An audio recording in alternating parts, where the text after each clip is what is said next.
Ginigit-git umano kaya nagalit. Yan ang depensa ng lalaking nag-viral matapos ilang beses na hulikam na nakikipagtalo sa kalsada. Isa sa mga nakaalitan niya, nagsampa na ng reklamo. Saksi, si June Veneracion. Ilang beses na hulikam ang isang lalaki na nakikipagtalo sa mga kapwa motorista. Ano problema mo, boss? Ano nga? Ano mo? Baka kaya? Ba! Mali ka na nga, ipipilit mo? Sagot! Saan ka nagpasensya na?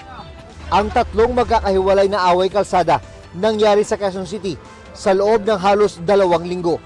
Pag-amin ng lalaking na videohan na hindi namin ipapakita ang mukha dahil sa problema sa kalusugan.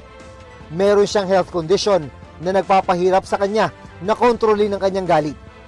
Maraming away kalsada pangaraw ang kanyang nasangkutan na hindi nakuha ng video. Pero may batayan daw ang kanyang mga galit. Kaya ako nagaganon is, una, ginigit-git nila ako. Or it's either, nasa fast lane ako, tapos bigla silang gaganon na hindi man lang nag-signal. Pang self-defense lang din daw ang expandable baton na hawak-hawak niya sa ilang viral video. Panakot lang naman yun. I don't intend to use it. Bukas ay inaasahang haharap sa hearing ng Land Transportation Office ang suspect at isa sa mga parusang posibleng irekomenda ng panel laban sa kanya ay ang perpetual revocation ng kanyang driver's license. Sabi ng LTO, malinaw at matibay ang mga hawak nilang ebidensya, ang mga video ng road rage incident. Yung ugali niya, sir, yung character, attitude, at saka yung discipline niya sa daan, hindi karapat-dapat siya magmaneho na. Delikado na. Ang driver naman na nakaalitan na lalaki noong January 11, nagsampa ng reklamong unjust vexation at light threat laban sa kanya.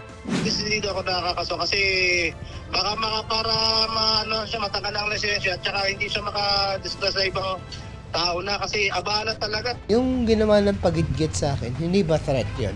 Nakausap ko rin ang ina ng suspect. Nahihirapan na raw siya sa dami ng gulo na kinasasangkutan ng anak na balak na niyang ipasok sa pagamutan. Mas maganda lang kung nasa loob siya kaya may pagkakataon na gumaling siya. Para sa GMA Integrated News, ako si June Veneracion, ang inyong saksi. Mga kapuso, sama-sama tayong maging saksi. Mag-subscribe sa GMA Integrated News sa YouTube at para sa mga kapuso abroad, samahan niyo kami sa GMA Pinoy TV at sa www.gmanews.tv.